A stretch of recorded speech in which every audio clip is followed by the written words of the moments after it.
সমকালে একটা খবর আছে টিউশন ফির চাপে অভিভাবকরা, সেটা নিয়ে আমরা একটু পরবর্তীতে কথা বলবো। তবে তার আগে ঠিক এই মুহূর্তে আমাদের সাথে যুক্ত হচ্ছেন জাগো ফাউন্ডেশনের নির্বাহী পরিচালক করবী রাকসান।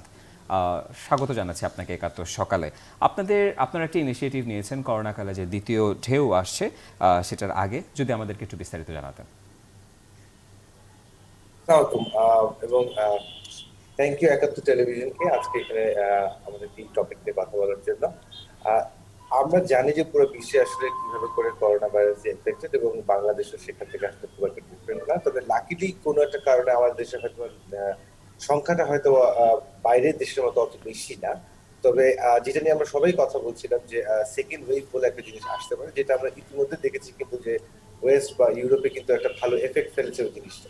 তো ওই জায়গা থেকে আমাদের কাছে মনে হলো যে আমাদের একটা সময় চলে এসেছে যে আমরা জানি বাংলাদেশে যেহেতু শীত আসছে, আমরা জানি একটা অ্যাওয়ারনেস ক্রিয়েট করতে পারি। এবং আমরা যেহেতু জানি যে আমাদের দেশের তরুণরা সবচেয়ে বেশি, এবং আমাদের দেশের তরুণরা কিন্তু খুব অ্যাক্টিভ, যে কোনো সময় যে কোনো কারণে তারা আসলে আমাদেরকে হেল্প করে। সেই করোনার সময় আমরা দেখেছি যখন সবাই টেনশন করছিল তখন কিন্তু তারা আসলে মাঠে নেমেছে এবং ত্রাণ দেওয়া থেকে শুরু করে বিভিন্ন কাজে তারা হেল্প করেছে।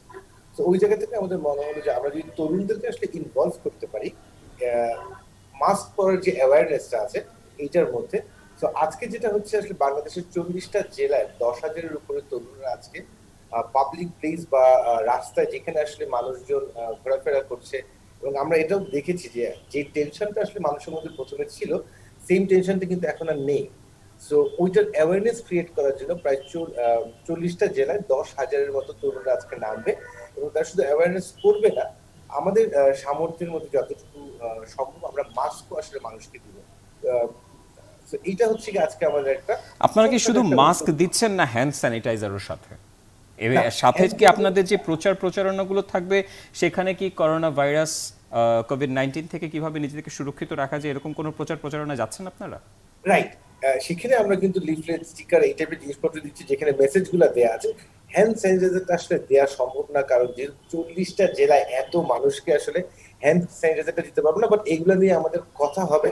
সো মাস্কটা দিয়ে আমরা শুরু করতে যাচ্ছি। যেরকম দেখেন এটা একটা খরচের ব্যাপার, আমাদেরকে যেরকম বেক্সিমকো ফার্মে এগিয়ে আসছে যে ঠিক আছে আমরা মাস্ক গুলা দিয়ে এবং যতটুকু খরচ লাগে সেই জিনিসগুলো আমরা দিয়ে চেষ্টা করবো আসলে হেল্প করার জন্য। সো এভাবে করে যদি আসলে আরো অন্যান্য জায়গা থেকে মানুষজন এগিয়ে আসে তাহলে হয়তো আমরা হ্যান্ড স্যানিটাইজার দিতে পারবো। বাট ওই যে কমার্শিয়াল হ্যান্ড স্যানিটাইজারটা আছে এটা কিন্তু আসলে এভাবে করে ফ্রি ডিস্ট্রিবিউট করাটাও আসলে খুব একটা প্র্যাকটিক্যাল। তো ওই জায়গা থেকে আসলে আমরা চিন্তা করলাম যে আমরা মাস্কটা দিয়ে এটা দিয়ে আসলে শুরু করি। ইনশাল্লাহ হয়তো ইন ফিউচার হয়তো আমরা আরো বেশি জিনিসপত্র অর্থাৎ মানুষের মধ্যে যে সচেতনতা তৈরির জায়গাটা সেটি আপনারা মাস্ক দিয়ে শুরু করতে চাচ্ছেন এবং নিশ্চয়ই করোনার দ্বিতীয় ঢেউকে সামনে রেখে আপনাদের এই উদ্যোগকে স্বাগত জানাই। করবী রাকসান আপনাকে অসংখ্য ধন্যবাদ আমাদের সাথে একাত্তর সকালে যুক্ত হওয়ার জন্য। দর্শক, জাগো ফাউন্ডেশনের এই উদ্যোগ নিয়ে কথা হচ্ছিল। নিশ্চয়ই এই প্রসঙ্গে আরো বিস্তারিত তথ্য সারাদিন ধরে আমাদের সংবাদ সংযোগগুলোতে থাকবে, চোখ রাখবেন নিশ্চয়ই। তবে ফিরতে চাই একটি নিত্যদিনের একটি সমস্যার ক্ষেত্রে। যার বাসায় বাচ্চা রয়েছে যার বাচ্চাটি স্কুলে যায় সেই বাচ্চাটি কিন্তু এখন একটি দ্বৈততার মধ্যে রয়েছে। একদিকে তার টিউশন ফি জমা দেওয়ার চাপ, অন্যদিকে যদি টিউশন ফি জমা না দেন তাহলে লাখ লাখ যারা শিক্ষক রয়েছেন বা স্কুলগুলো রয়েছে সেগুলোই বা কেমনভাবে চলবে। এই দুই দ্বৈততার ভেতরে অভিভাবকরা এক ধরনের কিন্তু চাপের মধ্যে রয়েছেন। বাচ্চাগুলো স্কুলে যাচ্ছে না, বাসায় বসে তাদেরকেই পড়াতে হচ্ছে, আবার সেই টিউশন ফি দেওয়ার জন্য স্কুলের পক্ষ থেকেও এক ধরনের চাপ রয়েছে। কথা বলতে চাই পার্থসারথী দাস, সিনিয়র সাংবাদিক আমাদের সাথে রয়েছেন। পার্থসারথী দাস, এই যে একটি পরিস্থিতি তৈরি হয়েছে, বিশেষ করে বছর শেষে যখন টিউশন ফি দেওয়ার সময় চলে এসেছে এবং পরবর্তী ক্লাসে ওঠার বিষয়টি নানাভাবে মূল্যায়নের চেষ্টাও চলছে, কিন্তু বিষয়টিকে আপনি কিভাবে দেখছেন? অভিভাবকরা তো একটা বড় চাপের মধ্যে রয়েছে।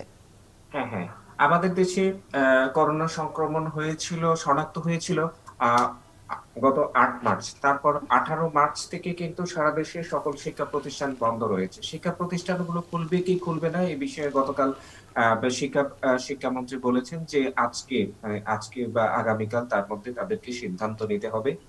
এর মধ্যে কিন্তু অনেক গণমাধ্যমে একটি তথ্য এসেছিল যে শিক্ষা প্রতিষ্ঠান খুলে দেয়া হবে।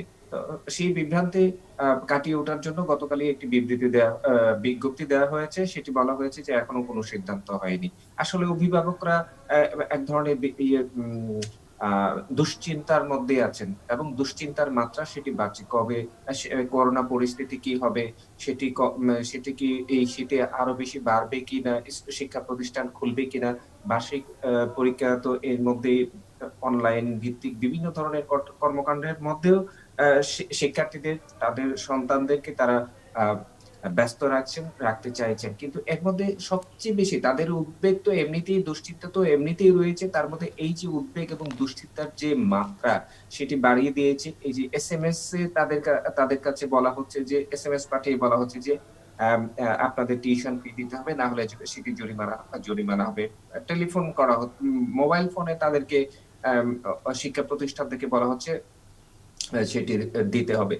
আ শিক্ষা সংশ্লিষ্ট যেসব অধিদপ্তর গুলো রয়েছে সেখান থেকে বলা হচ্ছে যে করোনায় নির্দেশনা রয়েছে যে কোন শিক্ষা প্রতিষ্ঠানেও কিন্তু বলা হচ্ছে সেটি যেন তারা যেন বাড়াবাড়ি না করেন। পার্থসারথী দাস, এই শিক্ষা প্রতিষ্ঠানগুলো যে অভিভাবকদের উপর প্রেশার ক্রিয়েট করছে এটা কিন্তু নতুন কিছু না। এটা আমরা করোনার যখন শুরু হয় বাংলাদেশে তার 2 থেকে 3 মাস পর থেকেই দেখেছি যে তারা কন্টিনিউয়াসলি এটা করে যাচ্ছে। ইংলিশ মিডিয়ামের কথা যদি বলি তাহলে তারা কিন্তু আরও প্রচুর পরিমাণে প্রেশার ক্রিয়েট করেছে অভিভাবকদের উপর, এবং অভিভাবকরা দিতে বাধ্য হয়েছে তার সন্তানের ভবিষ্যতের কথা চিন্তা করে। এতগুলো মাস চলে গেল, এখন পর্যন্ত একটা সিদ্ধান্ত হয়নি যে পরিবারটা আসলে কি হবে। বিশেষ করে দেখুন পার্থসারথী দাস, হয়তো আপনার ঘরেও বাচ্চা রয়েছে এবং সেই বাচ্চাটিও স্কুলে যায়। একটি নীতিমালার মধ্যে বা একটি আইনের মধ্যে একজন অভিভাবকের, আপনি শুধু সাংবাদিক না, অভিভাবকের দৃষ্টি থেকেও আপনি বিবেচনা করে দেখুন যে কোন স্কুল কোন নীতিমালার মধ্যে চলবে, অথবা আসলে কত টাকা নেওয়া উচিত, সেই ধরনের একটি সিদ্ধান্ত কি এখন পর্যন্ত সরকারের থেকে আসা উচিত ছিল না? হ্যাঁ, অবশ্যই আসা উচিত ছিল। সাংবাদিকরা যখন জিজ্ঞেস করবেন কি ব্যবস্থা নেওয়া হবে, তারা বলেন যে আমরা প্রস্তুতি নিচ্ছি, আমরা নির্দেশনা দেব। গতকাল পর্যন্ত কিন্তু সাংবাদিকদের সেটাই বলা হয়েছে যে এই যে অতিরিক্ত টিউশন ফি নেওয়া হচ্ছে, অভিভাবকরা খুব দুশ্চিন্তার মধ্যে আছে। দুটি পক্ষ, এখানে দুটি বক্তব্য আসছে। শিক্ষা সংক্রান্ত যে সংস্থাগুলো রয়েছে সেখানকার কর্মকর্তারা যেটি বলছেন যে এই যে শিক্ষা প্রতিষ্ঠান সেগুলো চলছে, বেতন কিভাবে দেয়া হবে কর্মচারীদের, যে প্রতিষ্ঠান শিক্ষা প্রতিষ্ঠান সেগুলো, এটা বিবেচনা করতে হবে। অভিভাবকদেরকেও একটু সহনশীল হতে হবে। তাহলে আমার যেটি মনে হয় যে যারা সংশ্লিষ্ট অংশীজন তাদেরকে নিয়ে বৈঠক করে অনলাইনেই সামাজিক দূরত্ব বজায় রেখে সরাসরি যদি বৈঠক করা যেতে পারে, অনলাইনে সেই বৈঠকটি ভার্চুয়াল মিটিং হতে পারে। সবাই বসে একটি সিদ্ধান্তে আসা উচিত। এবং এই সিদ্ধান্ত বহু আগেই হওয়া উচিত ছিল, বহু আগেই নেওয়া উচিত ছিল। পার্থসারথী দাস, এই করোনা মহামারী বা এই করোনাকালীন সংকট শিক্ষা প্রতিষ্ঠানের ক্ষেত্রে, এটি শুধু বাংলাদেশের ক্ষেত্রেই নয়, এটি পুরো বিশ্ব জুড়ে একটি ঘটনা। সেখান থেকে বৈশ্বিকভাবে এই চ্যালেঞ্জ কিভাবে মোকাবেলা করা হচ্ছে? হ্যাঁ, বৈশ্বিকভাবে এই চ্যালেঞ্জ আমরা দেখি পাশের দেশে বিভিন্ন জায়গায় কিন্তু শিক্ষা প্রতিষ্ঠান আমরা দেখি যে আমি যুক্তরাজ্যের লন্ডন শহরে আমাদের অনেক পরিচিত রয়েছেন। তারাও বলছেন যে সেখানে টিউশন ফি কোন জায়গায় উভয় পক্ষের সমঝোতার মাধ্যমে একটি সিদ্ধান্ত হয়েছে যে এই হবে, তারা কিন্তু সিদ্ধান্ত নিয়েছে কিভাবে পরিচালনা করা হবে। তার মানে তারা দূরদর্শিতার পরিচয় দিয়েছে। সেটি কিন্তু আমরা দিতে পারিনি। আমরা ওই যে একটু আগেও আমরা কথা বলছিলাম, বড় কোনো ঘটনা ঘটবে বা অঘটন ঘটবে, আমরা তারপর সিদ্ধান্ত নিব। বড় একটি ঘটনার অপেক্ষায় হয়তো বা আমরা বা সরকার সকলেই রয়েছে, এবং তারপর সেই ঘটনার আলোকে হয়তো আমরা সিদ্ধান্ত গ্রহণ করব। পার্থসারথী দাস, আপনাকে অসংখ্য ধন্যবাদ আমাদের সাথে ৭১ সকালে যুক্ত হওয়ার জন্য। দর্শক, ৭১ সকালে নানা প্রসঙ্গ নিয়ে কথা বলছিলাম, কিন্তু সকল প্রসঙ্গের ঊর্ধ্বে কিন্তু একটি প্রসঙ্গ, সেটি হচ্ছে করোনাকালীন সতর্কতা। আপনি এবং আপনার পরিবার তখনই নিরাপদ থাকতে পারবেন যখন আপনারা সচেতন থাকবেন। অবশ্যই মাস্ক পরবেন, কিছুক্ষণ হাত ধোয়ার চেষ্টা করবেন।